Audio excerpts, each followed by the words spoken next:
creating. All right, we are here. We are live on this live podcast. It is the Video Homie Stories. And today, Morgan, what are we reviewing? National Treasure, Edge of what? Edge of history. Edge of my seat, waiting for Nicolas Cage to come back. That's what it feels like to me. The whole episode, the whole series. Yeah. All right, man. This is what happens when somebody leaves a franchise. They Yeah. just make it 2.5. Yeah, they two don't and a half. make it 3. And then this might lead to 2.6 and 7 or 2.8. Who knows what fractions? Yeah, the fractions just go on and on and on and on. All right, awesome, man. Well, look, it looks like we're live. I'm gonna do a quick little test right here to see if I hear the audio. All right, fam. Looks like we are live. If you guys want to join the live chat, feel free to do that. My name is stand-up comedian Thrill and Thrill. I wasn't born with that name. Sorry, I adopted it, but I'm Sterling Thrill. I'm a stand-up comic. This is my friend, comedian Morgan Nienaber. We are homies, and we talk about stuff like videos, things that were at some point maybe on tape, and they're still bringing it back because Hollywood knows how to do a reboot. So any kind of reboot, franchise, sequel, that's what we talk about on this video podcast. But if you're new to my channel, thank you so much. I put a lot of stand-up comedy clips, late night clips, things that make you laugh. We do shorts every day and new stand-up comedy videos every week. And then also on Mondays, we're doing this live podcast called Video Homie Stories. I'm Sterlo, as you see below the screen. And Morgan, you need to pull it up on the phone so you can see it. What? I did these Sterlo graphics Momo? so good. I'm Sterlo. Yeah. Morgan, just point here. Let's see if I can get you to do it without you even seeing it. Yeah, it says Momo. There you go. Perfect. There you go. Okay. Morgan can't see the graphics, so he's just like total. It could say, I'm gonna put the graphic up that says like I'm a dunce. A-hole. You're like a-hole. All right, and if you're listening to this, what a riveting listening party you're having. If we're talking about all the visuals, because the cool thing about this podcast is that because it's on YouTube, it's automatically on YouTube Music. So if you want to listen, you can pull up the YouTube Music app. I'm pretty sure it's actually free to hear the podcast. So you got to pay if you want to hear the infinite amount of music on YouTube. But anyway, all that good stuff being said, Morgan, we are reviewing the National Treasure series. I hadn't seen it until recently, and I've just started it. We binged the first 4 episodes. What do you think about the series? And did Disney cancel it too soon? They did cancel it too soon, but they made a good show.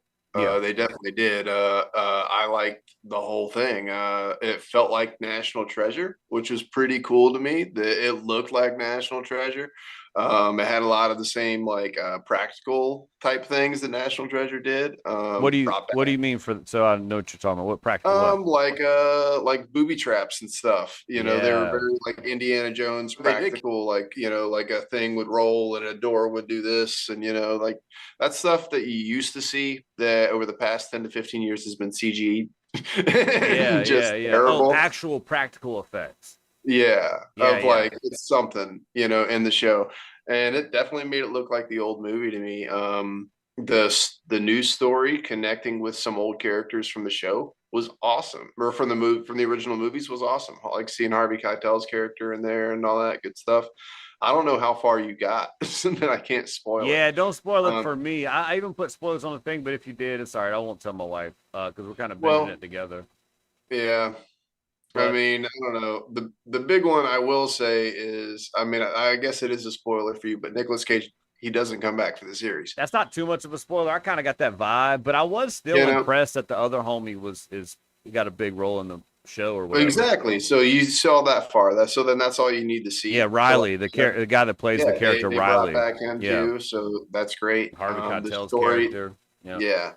I feel terrible because I can't even remember the main actress's character's name at this point. Oh, the character's name is not Nicolas Cage. It's not Thomas Gates. I don't know what it is. But or she Ben did Gates. A great job. And the whole thing about family, which was what kind of the original National Treasure was about, finding out about history of your family. And the second one, I just watched a recap to refresh me because I hadn't seen National Treasures in years. But the second one, he was trying to clear his descendant's name. And this has a similar storyline. This series does. I can't remember, but wasn't the first one like him repairing his relationship with his dad? The second one, like him and his dad were, doing stuff together and then clearing names. So yeah, it's always been a family show.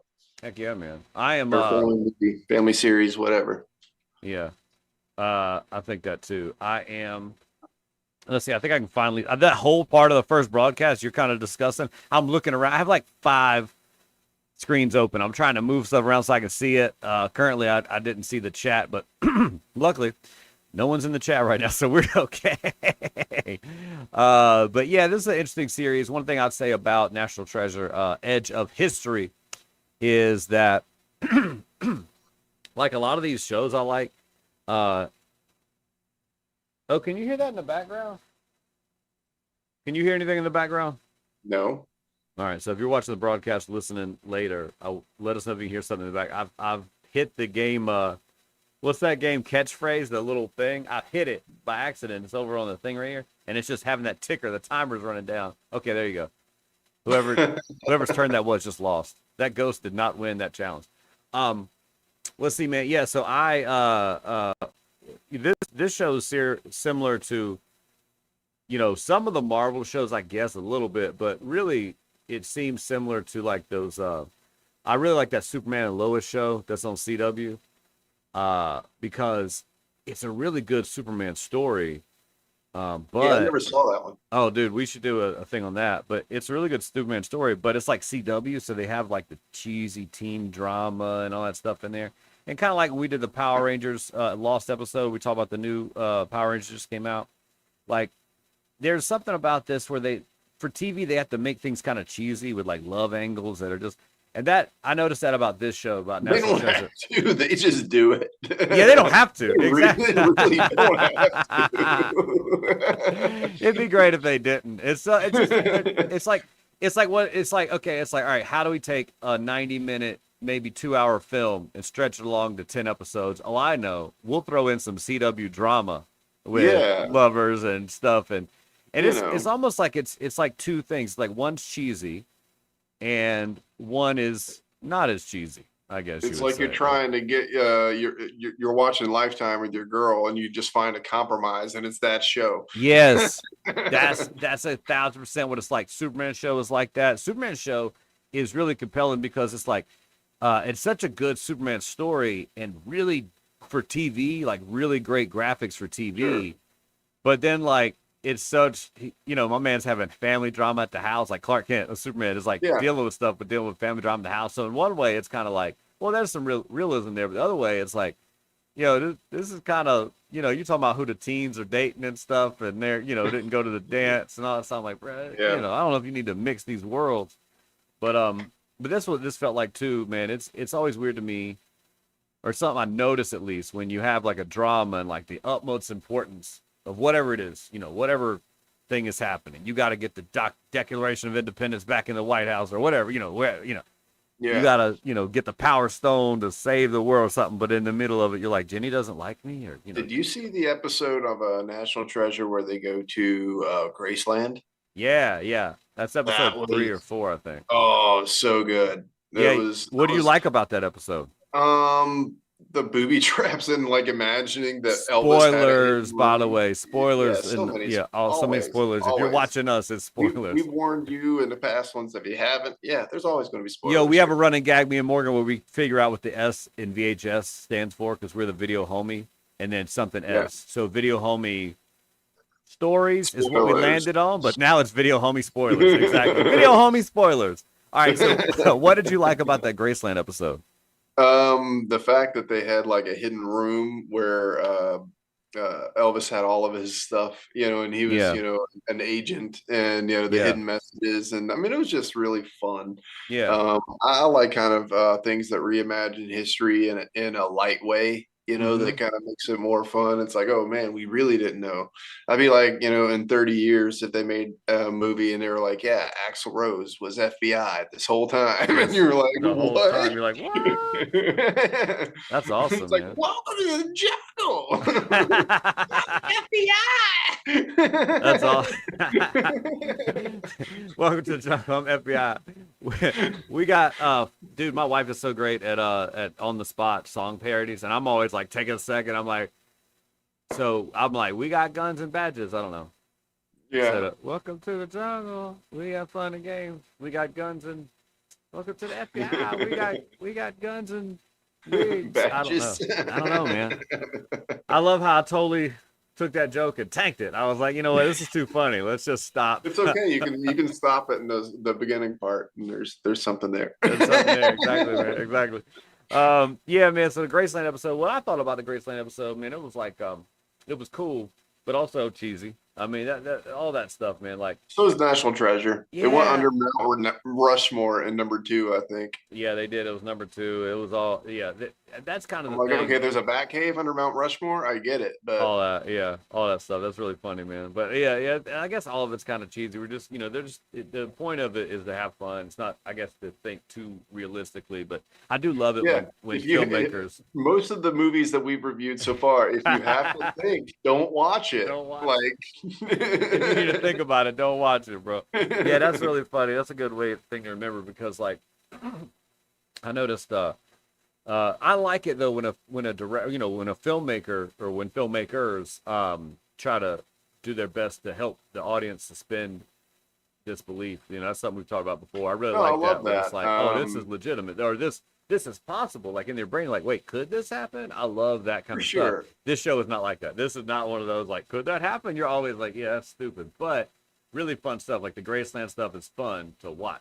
You know what I mean? But I mean, there's it's booby traps setups. It's almost like an episode of Scooby Doo because I feel like there's Yeah. episodes of Scooby Doo where there's a theory that I have, and I could probably write a paper about it. All right, let's hear the Scooby Doo theory. Yeah, the Scooby Doo theory is the main bad guy is always somebody that you've been introduced before, but aren't sure quite who it is. Yeah. Slight background character. Yeah. Old man Withers. Always. And then, right. And then there's like obstacles for them to get to figure it out, whether it be like a haunted house and ghosts or like booby traps, something like that. So there's like Indiana Jones combined both of those, but this show is like mainly a booby trap show. It's almost like the Goonies in a sense, because it's just like adventure, adventure, adventure. Yeah. Yeah, I agree to that too, man. That it is like that. I've kind of thought sometimes I've had ideas for like a script or idea or different, things, and then it's like about like people that, figure out, that these people are basically just very basic. Like there's a group of people. It's basically like me and my friends. You know what I mean? Like you and me would be solving like some kind of riddle or crime, and it looks sci-fi, but it's actually not. It's just that's how somebody's performing some kind of caper, and then I come back and I'm like, oh, that's just Scooby-Doo. I just invented an adult version, an adult less fun without a dog or a cartoon or weed references version of Scooby-Doo. Like it's not. But I mean, I've seen so many movies like this show and other shows, but I'm like, at the end when they reveal the bad guy, I'm like, they Scooby-Doo this. They Scooby-Doo this. Always like a side always old man Withers. Always is. Well, you know what? I haven't finished this series, so like I don't know who the bad guy is. So hopefully I get to finish it before Disney takes it Catherine down. Zeta-Jones is the bad guy.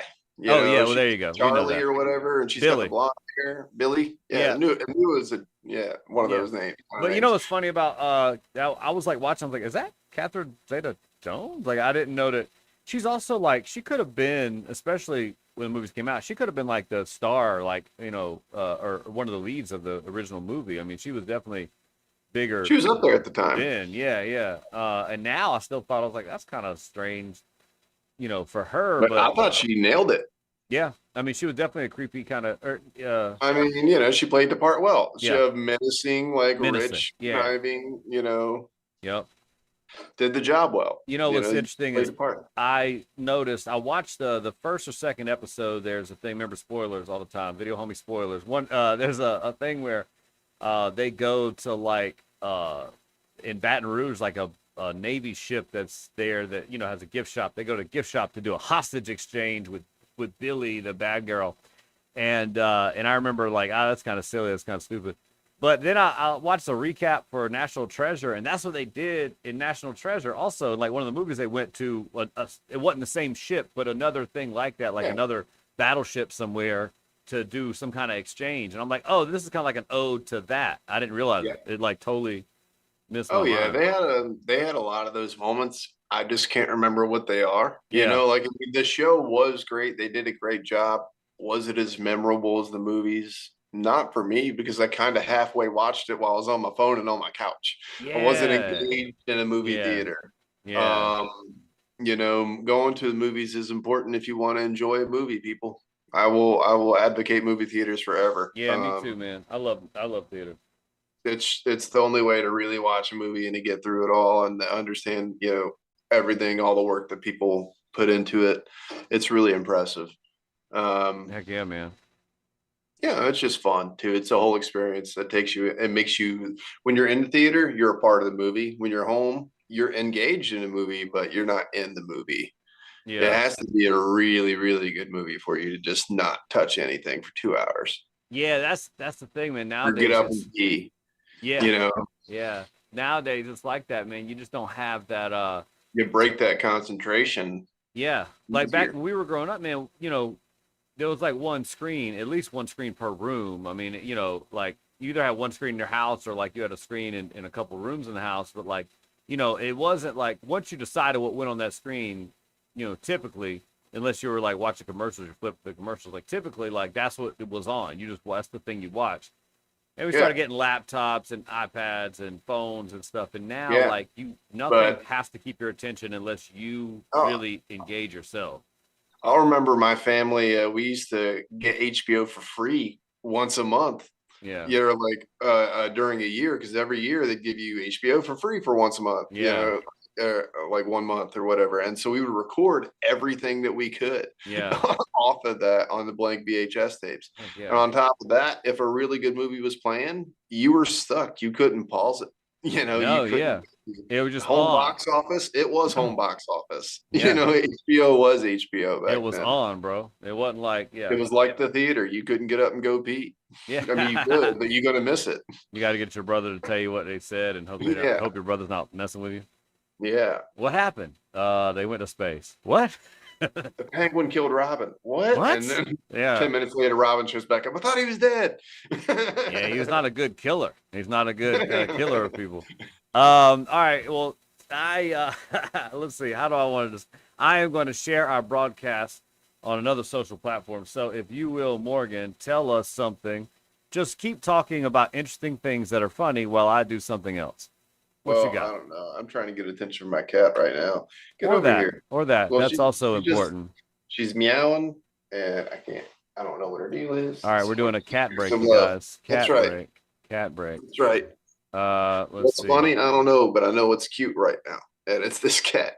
Oh, snippety snappity. Oh wait, I did the wrong thing. All right, there you go. Oh, snippity snappity. You get the Let's scritches. see. You get We're the gonna scritches. copy that. Now you're caught. You're caught. There you go.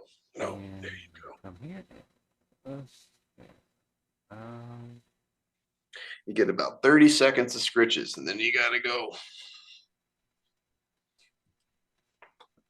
what is Olive's favorite part of the National Treasure Edge of History podcast or show? I think the part where she saw a piece of string hanging down, and There you go. Yeah. All right. So, what were some good things from this show? What did I like about the show? I like everything about this show. Let's see. It was really good, man. I thought the show was pretty good. it was really cool. I wish I could talk about the ending. Oh, well, I mean, dude, if you need to, like, let's not have Not a dumb really. I mean, conversation. they just had a very the final thing where because they're looking for like I can't even remember what treasure they're looking for because aren't they all? They're always looking for something. They're looking for some kind of treasure. Yeah, it's something to clear someone's. I think she's really looking for her father, and he's looking for what happened to his father. My predictions, like Liam's father, so Sadusky, the FBI agent, Sadusky's grandson is in the movie or in the series, and I think, and his father died on a treasure hunt that ends up being the same treasure hunt that this girl's father is somehow involved with. And I haven't seen how it wraps up, but the end of the episode I saw, they're making Liam out to be like maybe he's a bad guy or something. And I'm thinking maybe he is. And you know how it works out. And I've also got my prediction of who else it could be. But My thoughts, I'm guessing that the dude is going to come back and not be like the father's going to be alive. Like one of those dads, if not both those dads, are still alive. That's my Sure, guess. sure. That's a good guesstimate. Who knows? Very possible. Morgan holding it back. Morgan holding it back. All right. So let's, you know what we could do? We could do a bit what I where I know, guess here's how what it ends. All right. Go ahead. Go ahead. Go ahead. they basically have an Indiana Jones Last Crusade type final act where they Yeah. have to go through all these obstacles. That was probably my favorite part of the show because it Oh, dude. reminded me of Indiana Jones and National Treasure at the same time. Yeah. I just like, and plus, one thing I noticed that they did for this show is they stole from the Queen's Gambit.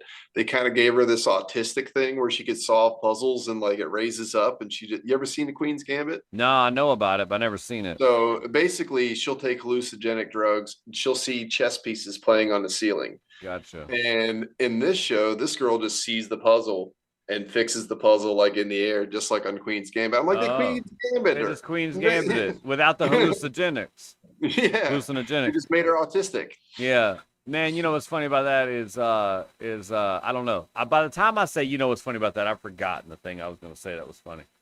It's like I need to say it right then, bro. I'd be forgetting. But yeah, I think it's yo, that reminds me of if you have glasses, that meme I saw where it's like, man, people out here just seeing for free, like that they don't need glasses. Like people just out here seeing for free. Yeah, right. Whereas if you wear corrective lenses of some kind, it's like I gotta buy contacts or glasses or something. But yeah, man, I that girl didn't have to take hallucinogenics. She could just move her little stuff around. But I was like, because I was like, that came out like a year and a half ago. They totally just ripped it. They just put it right in that story. They ripped it along, man. But I mean, I don't know. Indiana Jones wasn't like that when he figured out puzzles. You know, he had his little book and he had his notes and stuff, but like it wasn't like anything rose up and he's like, aha. Yeah. As a family, I think we're gonna start binging Indiana Jones because my kid hadn't seen it yet. And I think we're gonna watch those. And the thing is, like, I remember that 4 was bad, but I wonder if it'll be as bad if we're watching them all together. 3 is by far my favorite, and I think it's just because it's almost like Saturday Night Live. Your favorites are the ones that you grew up with. Yeah. you know, like so. Well, that was also I think that's a good movie. I think that stands alone. I think if you've never seen Indiana Jones, you could watch that movie and it's a good movie anyway. Yeah. That's what I judge these sequels and prequels all that crap on. Like if you can not be a fan of the source material and still watch it and enjoy it. And then also, if you are a diehard fan of the source material and you also enjoy it, I like that. The second Indiana Jones is a prequel. Oh, is it really? I don't remember. Yeah, the first one is like the start of the story, and the second one is set before. Gotcha. And they did that because he wrote it almost as a serial, like he wanted it to be his James Bond. Yeah. Like an American James Bond. Yeah. But that he wasn't an agent. So that's kind of the inspiration because I think Spielberg and Lucas were like, they'll never ask us to make a Bond movie, so let's do our own. Yeah. Well, I mean, Indy, very important. I mean, it spun off a lot of stuff, and we'll definitely cover an Indiana Jones. It's like the young Indiana Jones, what they used to do. Those are now canon. Again. Oh, they are? Yeah. What do you mean again? They weren't? Like I think like when the 4th one came out, they kind of took them away, and then like now they're back on Disney Plus, so everyone's like they're canon again. Oh, I don't know.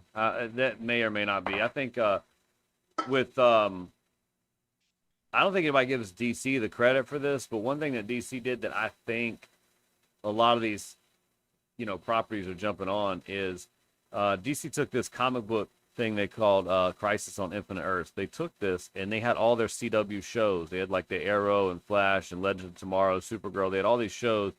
And what they decided to do is they would do a big crossover event, which what they did on CW a lot was these big crossover events every like the end of the television series, season every so often. They would do these, about yearly or so.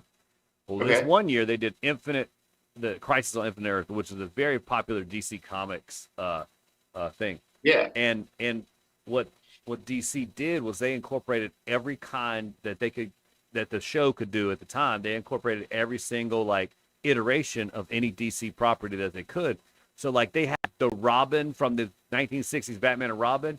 he made a cameo as himself. They had the people from Smallville made cameos as their characters, it just in their own universes. They had the guy that's trying to get with Vicky. Brandon Routh was in it, wasn't he? Brandon Routh. Okay, well, he's already. See, the fun thing about Brandon Routh is he had already been recasted. He's a character in Legends of Tomorrow, and then Brandon Routh as that Superman plays an older version of that Superman in a parallel universe. So he is that too. So there's like all these things. The guy that was into Vicky Vale, the reporter from the 1989 Batman. I can't think of his name. He's in the first one. He might be in the second one.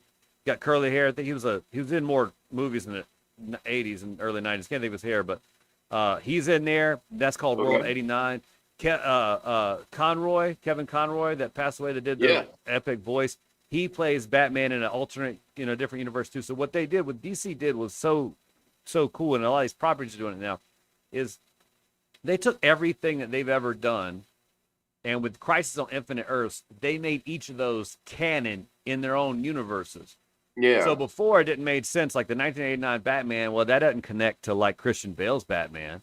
Now it does. Now they're all, because they all happen in their own universe, and Marvel had not even explored that, at least on film or television yet. They have never done that yet, and this happened in 2019, and since then now everybody's doing it. So now after that Marvel brought in the Spider-Man thing, where for the first time they're going to bring in these Spider-Mans from different Sony properties. Well, now they all exist in their own universes, which that wasn't a thing before. Yeah. It was only the MCU Spider-Mans what Marvel considered. And the same thing with like X-Men and the Fox series. They didn't know how they were going to bring in the Fox characters once Marvel got rights back. Once Disney bought Fox, they got rights back to use those characters. So like, but now that's what they do. And so now, like with the Flash coming out, DC has just doubled down on that. Now, like, all right, great, we're going to use the 89 Batman and Affleck's Batman. Everybody lives in their own little universe, and then whoever knows could come out. Well, I think a lot of other properties have done that stuff too, like saying, okay, this is canon in its own thing. That way, they can safely say, oh, this thing that doesn't match, if we need it for something, for the story, like if we need this random, like if we need to go back to the Ewok special that we say is not canon, we can say it happens in its own universe, like Star Wars could do that. And then if you needed to do anything, and I think that like Indy and all that stuff, and even Marvel with the Netflix series, remember like the Daredevil and the Luke Cage, that wasn't canon because Marvel Television and Marvel movies were two different things at the time. That wasn't canon at all. Marvel Television tried to make it canon, but DC, Kevin Feige, or Marvel's head studios of film said, no, it's not. But then now you start seeing Daredevil and those characters kind of coming into the MCU. And because it's canon, probably in its own universe, my guess is when they bring this Daredevil show that's coming to Disney Plus next year or whatever, my guess it's going to be a different Daredevil. It's the same actors. Oh, and I mean, I think his story might be canon. Something might have. I think it still might be the same person. Honestly, who knows? The blip. The blip, and I honestly think it's in its own thing, man. But I think that for Indy and all that stuff too, and even National Treasure, they could do it. You're right. Like this is the era of superhero crossovers. I mean, the Into the Spider-Verse is the #1 movie. It's the biggest. It was bigger than Mario. Who would have ever thought that movie had a bigger opening day than Mario? Wow. If that tells you anything. So people say they're blown out on superhero movies. I think they're just mad they haven't seen what they wanted yet. Yeah.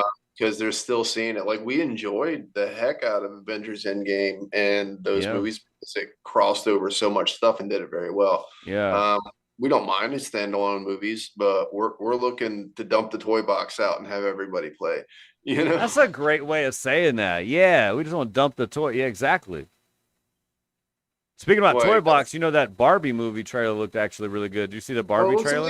Looks amazing. Yeah. So much pink paint for that movie. There's a national shortage of pink paint. Yes. That's awesome. I want to do a project one day where whatever project I did, it's like I did a project that caused a national shortage of pink paint. I don't know what project it is. I'm going to do something. Oh, man. I don't know. Morgan, to go back to what you were saying earlier, what do you think about, because we talk about superheroes and we talk, and the things on this podcast are typically big franchises and sequels. They're basically franchises. So when you were saying the thing about movie theaters, what do you think about the fact that events or movies have to be an event nowadays for people to go see them because of the convenience of watching them in the in their I homes? mean, What do you think? Like, is there a market for movies like Air, and or other movies that are like historical dramas or like just romantic comedy? Is there a market for them to go there's into the always a theaters? market. There's always a market for a movie, but it has to be based on what that movie was made for. Mm-hmm. You can make a great movie like Air. They made it. Who knows how much that cost to make? It probably cost 60 to 70 million. Maybe they lower budgeted and got some friends involved and it was 25 million. Yeah. It could be 100 million. But to me, if they would have tried to make that for as low as possible, then you have a chance of making the most possible. But I mean, I'm also not in a position to market myself as a filmmaker. So if I make a movie for free and I get anything out of it, that's profit. Yeah. All I spent was time. Yeah. You know, Well, that's what they're saying is that like, I heard, what's his face? Dude, I did this before. Matt Damon. You remember years ago, you and I were playing Seen It, and the oh, answer was obviously Matt Damon, but I just could not remember. I was like, I don't remember that. Born Ultimate, Good Will Hunting. I was saying everything I could think of, but Matt Damon. I probably even said Jimmy Kimmel. Like I said everything I could think Yeah. of, and then the buzzer ran, and I was like, I knew it. And you're like, you didn't say it, bro. Sorry, man. You didn't say it. And I was like, no, I knew it. He's like, you didn't say Matt Damon. I don't know why, but for some reason Matt Damon just. You didn't say Matt Damon. No, you're right. He just escapes my mind. So sometimes if I can't think of a guy's name, it's Matt Damon. Every time from now on that I can't think of I'd someone's be like, name. Mork, Popeye, Mrs. Doubtfire. Boo, The genie. The cartoon genie. one. But yeah, he didn't come back for the second one, but he did for the third one. Yeah. Anyway, man, but I don't know why I can't think of Matt Damon's name, but Matt Damon was saying one thing about sometimes to make these little movies he wants to make, it costs, it's going to cost 25 million. I mean, he's talking about that's a low budget film essentially, right? He's like, it's going to cost 25 million to make it. It's going to be at least another 25 to promote the movie. So now you're in 50 million, and these movies don't make this amount back at the box office. So that's why it's so hard nowadays to get these things in theaters and to get them in a wide release, because not enough people come to see them. It's like, not that those movies shouldn't be made. It's just that people aren't investing their time and their butts out of their homes to watch them. It's like most things that get people into the theaters are events. That's what they're talking about. There has to be like, some kind of superhero, some kind of franchise, some kind of event. What you got? I mean, movies in a sense are probably dying. I hate to say it, but I mean, TikTok and social media and everything has put a dent on the way everyone consumes. Mm-hmm. I don't think that unless you're raised on movies, you're not gonna think of that as your first platform. Yeah, which is you're wild to me, man. It is wild, because for about 100 years, close to 100 years, that's what it was. It had like maybe a 70-year run of that being number one. And then it's changing at such a rapid pace that who knows what the future holds with that. Yeah. It's pretty wild. And it's hard to put monetary value on it. That's why the writers are striking right now. That's why the Directors Guild just had to renegotiate contracts, because it's all about streaming and nobody's releasing streaming information. Yeah, the numbers was really hard to get Netflix and others. You used to be able to look up and be like, okay, my movie did this in the box office. Yeah. Well, I've got 5% of that. Where's my money? Yeah. Now you don't know what it did at all. It's such a mess, man. But then, you know what? I guess at some point we need to bring the conversation back to the show that we're talking about. But what? National what? Edge of what? Edge of something. Edge of what? Edge of my seat, waiting for Nicolas Cage to come back. And he does not. Spoiler alert. No Nick. Yeah, they announced that they were working on a third one, but they've announced that probably 3 or 4 times. Well, yeah, I saw. That's another thing. I saw that. I was going to talk to you about that. So what if this is 2.5? What is the third one? Is because I saw that. I mean, what's the third one? The third one is going to be a continuation of Nicolas Cage's family. Yeah. And if they're going to bring in the other girl, she'd be a side character, and somehow their families crossed over. Yeah. But it definitely could be. I mean, I thought this show is interesting enough. I I kind of wish you just took all that, you know, relationship kind of cheesy TV plot point out of it and just let the story be there. Because like, you know, there's different decisions you make and don't make based off of you know, the urgency of stuff. But like if I had like, you know, things that these I people were probably involved tuned in. out during that time, and then I was like, "Oh wait, they're back in the temple." Exactly. Yeah, You know, exactly. So like I don't know, man. That's the thing about making the shows when you make them like when you take a property, you make a TV show out of it. But like it's I don't know why it's never you give it quite. more fat, and Yeah, it's not quality. yeah. I agree to I that. can't. I'm trying to think of any movie that has been successful of going from like movie to TV show franchise as a continuation. I mean, maybe Mandalorian, but that's the same universe. It's not the same Yeah, story. that's a different thing with the streamings. With Disney, I think is the first to really do that. Others dabbled in it, but Disney's the first one to say, "Hey, we'll take our properties and we'll take our stories and we'll directly from our movie franchises make Yeah. continuations of those stories on a series platform." Whereas, like, not like we're no longer doing the movies. It's just this is more of that content that you can watch from that universe. Yeah, these are more, it's basically Easter egg filler. Sort of. Um, Yeah, yeah, basically. for all, it's like, okay, you wanted all these people, and now when the new Avengers comes out, you know why this character's here Yeah. because they were already introduced. Well, like boom, the Marvels comes out this November.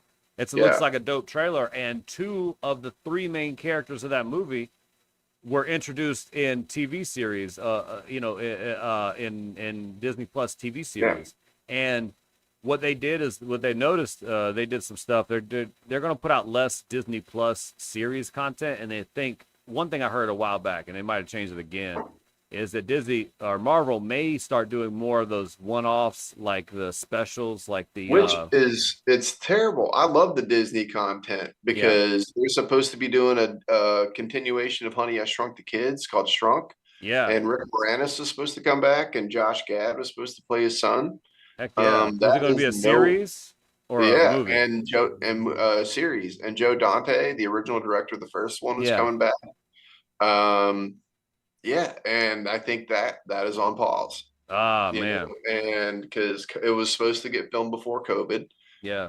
and that was when Disney was greenlighting all that stuff. Yeah. Disney got rid of their CEO. They got in a new guy. They're like, this isn't working. Well, you know what it And was? They got their old Bob back. They had Bob yeah, Iger and for I so many actually, years. They got rid they of did, him, and then they brought Bob back. they They had a did. different Bob in there for like right over the launch of Disney Plus. They had a different Bob Chapek, Bob I Chapek or know. something, And and they didn't like his decisions. I guess not, man. But like that makes me worried. Not really, actually. The X-Men 97 show that's coming out, it's going to be a continuation of the X-Men cartoon series from the 90s. That's what that is. Yeah. Oh, that sounds awesome.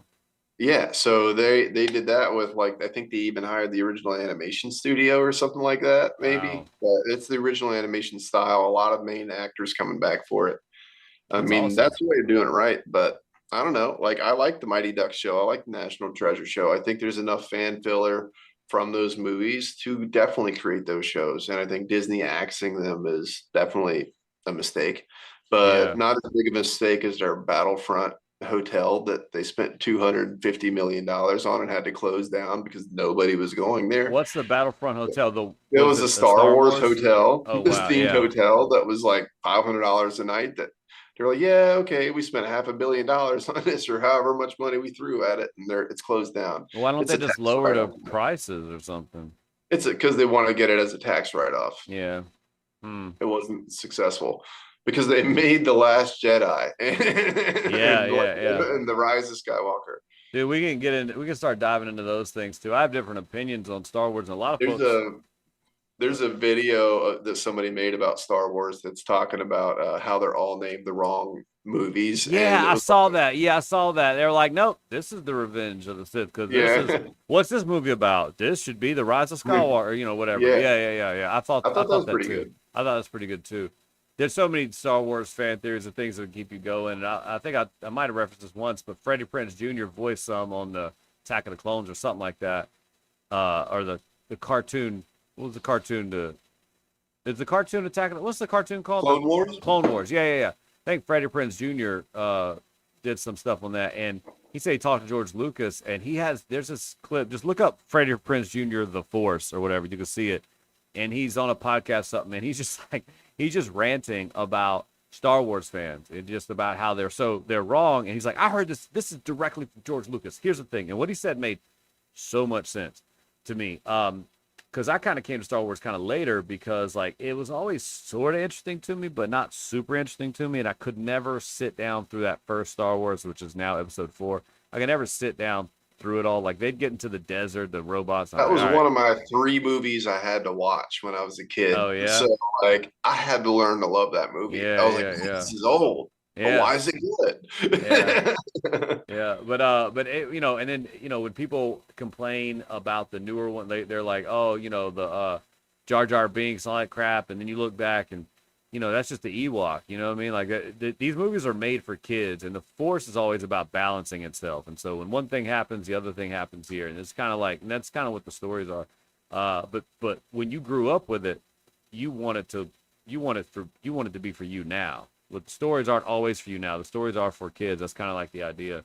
And Disney has done whatever they've done with it. I mean, we can get onto that too if you want to talk about has Disney bettered the franchise or worse than the Star Wars franchise? Okay, what Disney did to Star Wars, that's like, I don't know. Do you remember this trope in like the early 2000s when you would go to Walmart and you'd be like, you would see Gone in 60 Seconds, and all of a sudden you'd be like, Gone in 60 Seconds too? I didn't know they made a second one. Yeah. It was nowhere. Like you're like, they just slapped the title on it. Right. And that's exactly what I feel like they did with the new Star Wars franchise on a bigger scale. Oh, wow. And I'm like, yeah, you just can't do that. You have to bring in the original creatives. You can't, like you have to take care of it. It's like, oh gosh, man, rewriting history, who's it's hard to believe what history is. Shot first, right? Is that what you're talking? Yeah. I thought I saw Lucas saying that's the original edit, and somehow that got mixed up. No, he changed it because he didn't. His original reason to have it like that was because Han was like a cowboy, right? Yeah. And then the softer the more, the moral of the story is to be essentially have a balance and be kind. Don't fight unless you're defending, kind of thing, and that's really the whole story. And so I felt like it was a choice to re-edit it, and it's not a problem. He's a director. Let him do it either way. Whatever he needs to do. You know what I mean? It's not going to change how you feel about the whole movie, and if it does, that's your fault. That's a you thing. Yeah. Absolutely, man. Absolutely, man. I love it. That's one thing about our podcast you guys will notice is we might talk about one thing, but it's only loosely. We're only loosely talking about this franchise. We talk about whatever franchise comes to mind. Yeah. I mean, but National Treasure has a lot. It's a franchise, and it has a lot of similarities with a lot of other ones. That's a lot of similarities. So why not talk about them all? Yeah. What about all right, so a lot of franchise, a lot of things. Bro, my brain is just frozen today. I keep like trying to get it going. It's like just not. I don't have enough caffeine or something, bro. I'm like, what's the next thing I want to say? Some people take notes when they do podcasts. Do you write things down that you want us to talk about? Well, normally this is the least I prepared for a movie, I'd say, because like I didn't watch the whole series last night. I watched the last 2 episodes. Yeah. And I mean, they finished it well. Yeah. They did a great job. If you want to watch it, watch it. You know what? Like if you're looking, if you're trying to give me this, they finished it well. If you want to watch it, watch it.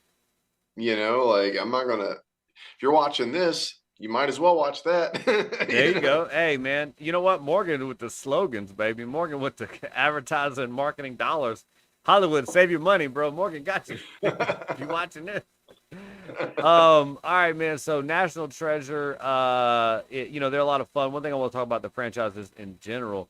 I was reading them Dan Brown novels around the same time, man. And basically what these movies are is like the not as scary, not as thriller-ish. I mean, it's still kind of thrillery, but not as thriller-ish version of the Nicolas Cage is Tom Hanks with no mullet. Well, essentially, yeah. So it's the Robert Langdon adventure. So the whole Da Vinci Code and the other one, the Angels and Demons, and then there's more, properties, but they're all about the Knights Templar. They're all about the Masons, and it's all a lot of conjecture too. Like that's the thing. You read those things, you think it's all accurate.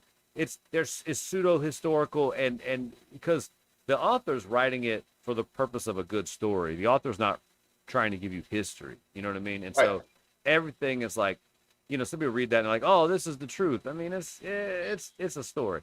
But I read a lot of those Robert Langdon novels. I think he's got 5 now. I read the first 3, or he might have 6 now. I don't know. But and then the movies were, they're not as good as the books. But the thing I noticed about it is that this is similar in that it's a lot of the same subject matter. Very similar stories. It's just literally like the Disney-fying of a Dan Brown novel is what it feels like. All the the Nick Cage National Treasure movies. Sure. They And saw that was probably exactly how that happened. Yeah. They were like, okay, we see this being capitalized on. We're going to make our own version. Yeah. It's kind of like when you see 3 or 4 cowboy movies come out in one, Yeah. They're like all the superhero movies in the past 10 years. Yeah. We had a Gladiator movie run in the early 2000s for a while. Gladiator. Yeah. They made probably 4 or 5, maybe 6 or 7 like Gladiator movies, like Kingdom of Heaven, Gladiator, Troy. Yeah. All those kind of movies. Yeah. They'd start rolling them out. That's what they're like, oh, this works. Let's do this, Yeah. Yeah. And that's what I think about these things. They're very the Disney-fied. And so somehow, Disney-fied the Robert Langdon, Da Vinci Code, Angels and Demons, those 1,000%. movies. They Disney-fied those. And then somehow to make this show, the National Treasure that you're seeing right now, the National Treasure edge of never getting Nicolas Cage show, they Disney-fied their Disney-fied product. Like it's even more, like almost Disney Channel. It's maybe a tiny step up from Disney Channel, but still that same kind of drama involved in it. I mean, this show not having Nicolas Cage brought it down. It's like I don't know. It's kind of like watching the Pirates movie without Johnny Depp. You're like, okay. Yeah, it's not. Yeah, I agree. I did think that for the show itself, like I've been so far removed from seeing the other 2 National Treasure movies that I wasn't too let down that he wasn't in it. But I did have a pop. Like I was excited when I saw that the character that plays Riley. I was able to get into the show or whatever. But I mean, I think every episode I'm like Nicolas Cage, because you're watching National Treasure. Yeah, what do you think about that? Like, has there ever been a successful, spin-off or movie or sequel or something or continuation of franchise without the principal lead actor?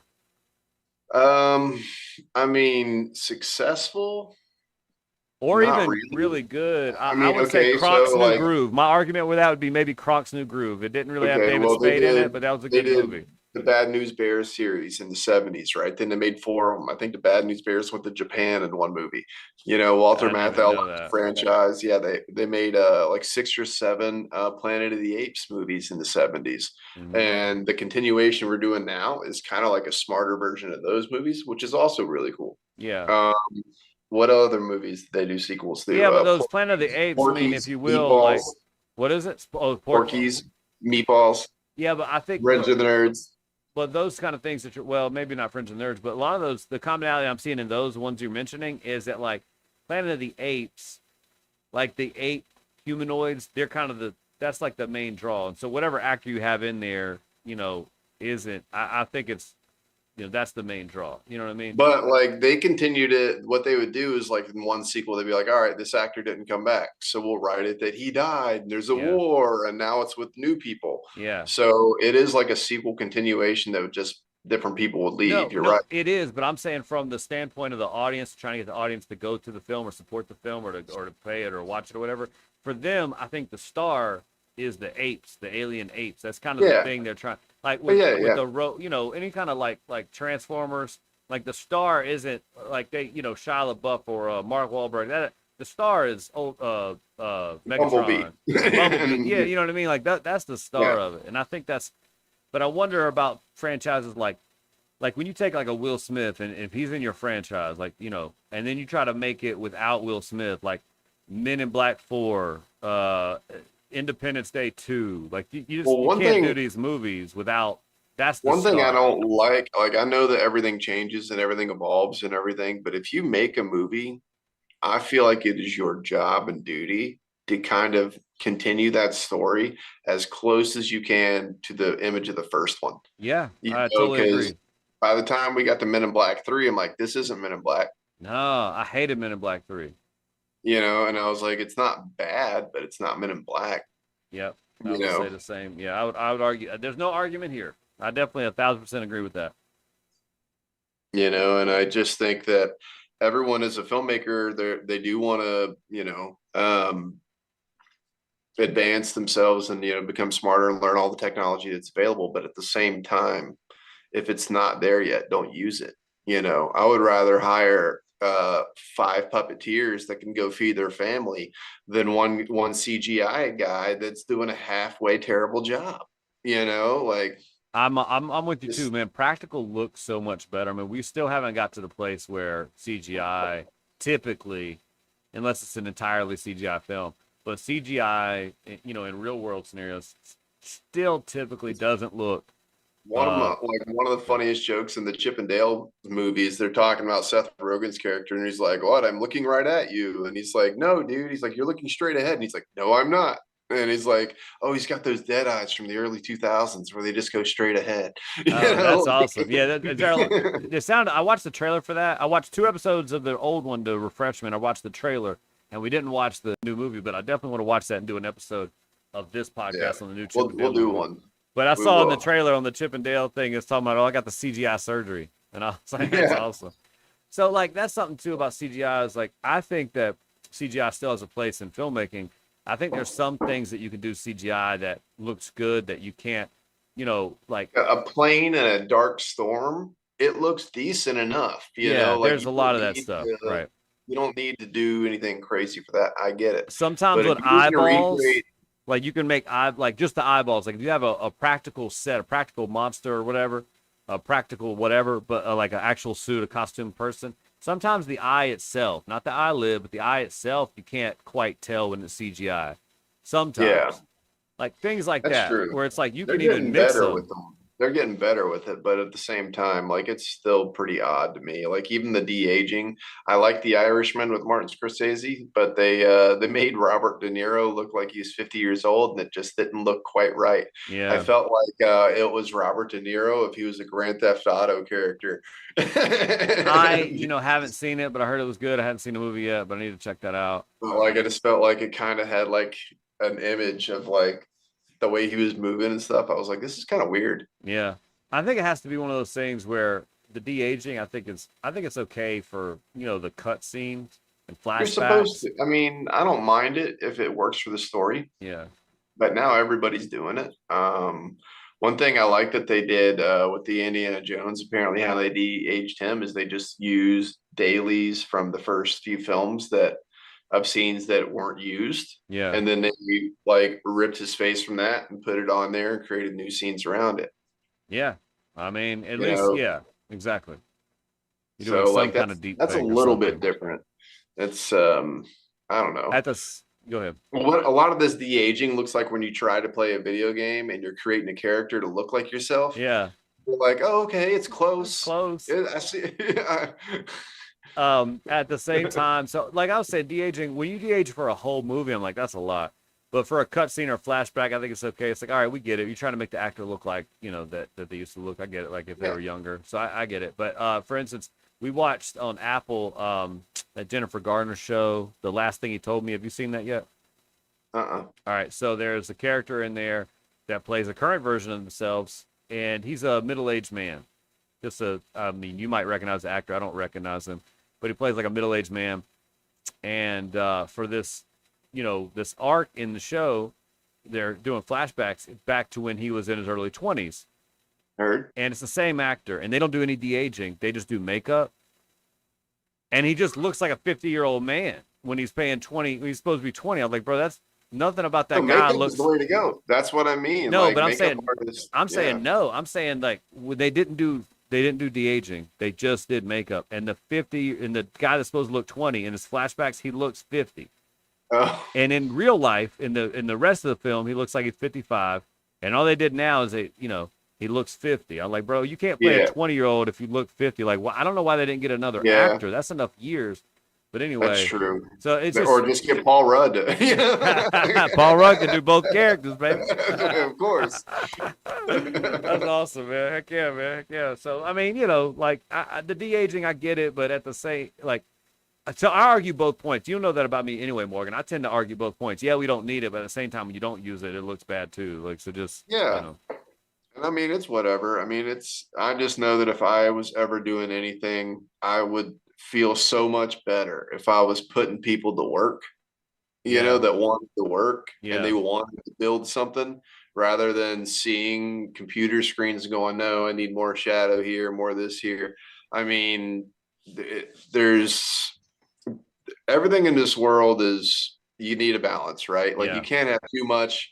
You can't have a movie with all practical effects and no CGI. It would look like the 80s. Yeah. They had a sweet spot in like the mid to late 90s where they were doing both. Yeah. Forrest Gump is one of those. The feather in Forrest Gump is completely CG. You know, Oh, what feather? I don't remember. I've seen that movie tons of in the times, beginning of the but movie, there's a floating oh feather and yeah, he yeah, gets yeah. around. There's a real feather that lands on his foot, but they recreated that feather to float through the sky. Mm-hmm. That's a completely CG feather, and you would never know. Wow, that's I've good. seen that movie so many times. But there's some obvious, like, you could tell it's not really Nixon saying the thing or whatever or whoever it was. For sure. But but that's a good movie, man. They made a sequel. Do you know that the author wrote another book? Oh, Forrest Gump 2? Yeah. Gumpy Business? Yeah, I What is read it? it. Gumpy Business? No, I thought it was called Or no, Bubba wait, Gump Shrimp Company or something. But he made a yeah, second. okay, there's three, I think. He wrote like three. Oh I've read them wow. all. They're all bad. Oh really? Are they bad? Yeah, Oh, I didn't know. so this is, and I've never said this about any book. The book is always better than the movie. Yeah. Not in Forrest Gump's case. Okay. It is so much worse. It's offensive. It's Yeah. borderline offensive. Yeah. Yeah. They Yeah. call Forrest Gump the R word heavily Yeah. throughout the thing. He's 6'4", like 300 pounds, and like a blubbering idiot. And it's just hard to read. Yeah. Um, like at one point he was a professional wrestler in the book. That's what I remembered. I remember that's what I was going to talk about. Like, who's like a pro wrestler. Yeah. Yeah, he was a professional wrestler. He's in a folk band with Jenny. He got sent to the moon with a monkey, I want to say, and then got trapped on a desert island when it crashed back down, and then like got picked up by a boat and found Jenny after he ended up in Georgia playing in a one-man band. It Oh was my like, gosh. I don't know, man. That adventure sounds amazing. That's the whole thing about that's that character. It just goes on these crazy adventures and it's like historical fictions and stuff. It reminded me if the writer of Willy Wonka and the Chocolate Factory rewrote Forrest Gump into a book. Like, I can see that. Heck yeah. Like just all these crazy wacky adventures, and I was like, this is bizarre. I was like, where's the golden ticket? Right, exactly. Oh man. I think that's I don't know, man. I think that's great, dude. I think it's funny. There's something else. What else did I see that was a better? There's only a couple instances in history that the movie's better than the book, and but there's a couple of them. I can't think of the other one. But you know what's pretty close? I didn't watch all of them, but the first Harry Potter movie was pretty close to the book. I remember Very much. I remember reading it. The thing is that Daniel Radcliffe couldn't act when he was little, and it used to bother me. It was like, it's really bad in the first movies. But as he became a great actor as he did They the films. changed like two scenes during the ending of the movie. They took out Peeves, the poltergeist, which was like the practical joke ghost of the whole series. Yeah. So that right there, I mean, I'd be down to see a Harry Potter TV series with everything done from the books verbatim. Well, they're they're talking about like relaunching as a series for Max. Yeah, but now they're saying they're going to do it as a continuation or like spinoffs. Yeah. And I'm like, whatever. Let the people have their hurt feelings about it being redone because everything gets redone. Yeah. Especially if you're going to do it with every detail of the book. Yeah. Why not? That's super fan favoritism right there, and you should do that. Heck yeah, man. I never really got Harry Potter's cool, but I never really got super into it. And the one I really never got into it, I just can't. Like, I can watch Harry Potter movie and being entertained. But the I'm one, going to tell you why I related to Harry Potter because I read Harry Potter maybe when I was 12 years old. We had already moved down here, but the last house we moved at in Kentucky, I used to read books and hide under the stairs. That's where Harry Potter lived, was under the under the stairs. stairs, yeah. And that was my place, man. I was like, man, me Wow. and this cat would get along. We'd be friends. Did you have glasses then too? No, I didn't get glasses till I was 16. I had a flashlight and a really close up book. I don't need glasses. Nope, that Look was really me. close at the thing. Oh yeah, That was my for mom would be like, "You can't see? Go sit in the floor Indian style in the front and take notes." Yeah. Take note. Yeah, Harry Potter. I related to it too because I'd felt outcast, and I'd felt like got made fun of a lot in my earlier years and all that stuff. Hey, whoa! I didn't get made fun of, bro. I just lived under the stairs. But I'm saying I felt ostracized. That was for me. Just kidding. He's like, not me, bro. I was a ladies' magnet at elementary school. I was cleaning up, man. All them girls was like, yo, here's my juice box, you know. I only got beat up twice a week. Yeah. Me, bro. Golly. But yeah, I relate to the character. I thought it was pretty good, man. But let's see that movie. Bro, I can't remember. I was gonna say something. The National Treasure. Let's go. National Treasure. National Treasure. It was a show, and we were talking about it. So at you some want to point, hear us vaguely talk about National Treasures. and check out this podcast. We don't remember lead character's name. We only remember Catherine Zeta-Jones is in it. That one dude is in there too, Riley. Yeah. This is about as far as we got. It's decent enough. They got some Scooby-Doo stuff in there. Watch it. Scooby-Doo stuff in there. Watch it. Morgan's famous line: "If you're watching this, you might as well watch that." You might as well watch that. Oh man, that's best if anything. All right, man. So there you go. That's all you need to know. Is there anything else we can extrapolate and talk about before we dip out of this podcast? Man, I don't even know. Let me just wring this rag of National Treasure one more time and like see if we can get anything else out of this. I love that we loosely talk, like we barely talk about anything that has to do with the title of this podcast. Yeah, we're just bait clicking people. Yeah, essentially. Like if you you know what though, I promise you, Morgan, that no one has watched to this point. So we're okay. I promise you that no one has listened this far, or unless it's you or me. You or me, the only people. Oh, for sure. That have heard to this point. So but we can say whatever we want to. Maybe in years later, people will just be pulling this up and go, "Hey, do you guys remember when you said this? It was super controversial." And be like, "What did we say about Jessica Rabbit?" Oh gosh, let's say something super controversial. You go ahead. No, let's say it together. Let's say like whatever the most controversial thing you want to say is. Go. Uh-oh. I'm just playing. I was like, oh man. All right. I was like, OJ didn't do it. Yeah. What's super? I don't know what's controversial. It's not controversial. This yeah, man. OJ was talking. I saw hear that OJ was originally supposed to be the first Terminator. This is true. Arnold Schwarzenegger has been on the record saying this. They didn't think he was a killer enough. No, shut up. They didn't think it was shut up, bro. My favorite. Oh, that's hilarious, bro. He was gonna be a turd. Yeah, they didn't think he would. Yeah, they didn't think he could do it. Like, nah, man, he can't kill nobody.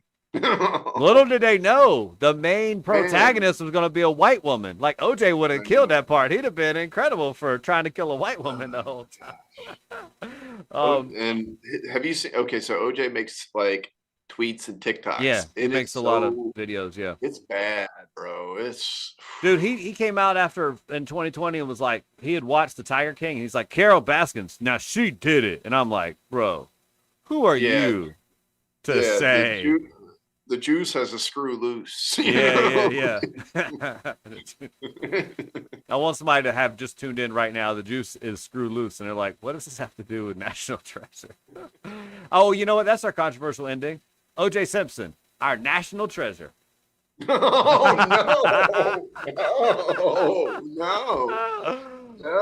bro. Oh, dude. I can't. That was I my can't. favorite. My favorite Bruce joke, man. He was like, comedian Bruce. Yeah. He's a big guy, and he said Yeah. this Yeah. joke. But one of my favorite Bruce jokes. He was like, man, my name is Bruce.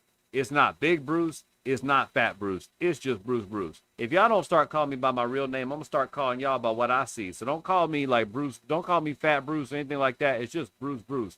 He's like, I had it, man. I was on a golf course in Florida, and OJ Simpson come up to me. He was like, man, what up, Big Bruce? I was like, not much, killer. That's my favorite OJ joke from Bruce. My favorite OJ joke is when Norm Macdonald was on it. David Spade had a short-lived show, and Dennis Miller was sitting there talking about how Norm Macdonald used to do OJ jokes. Yeah. And he was like, man, you used to do the best ones, Norm. Like, you were just so great. And Norm's like, OJ did his time. He's a great American citizen. Obviously, I don't have a problem with that, man. And Dennis Miller was like, that's the thing about Norm. You tell him to do an OJ joke and he won't do it. Yeah. Yeah. Norm was awesome, man. I miss Norm. It's so good stuff. Well, dude, you know what? I think we have trolled people long enough. National treasured it out. Yeah, I think we national treasured it out. If you want to find some mysteries, you know what the truth is about National Treasure? The truth is about the edge of history, dude. If you watch it, there's actually Easter eggs how you can find where the next movie's coming.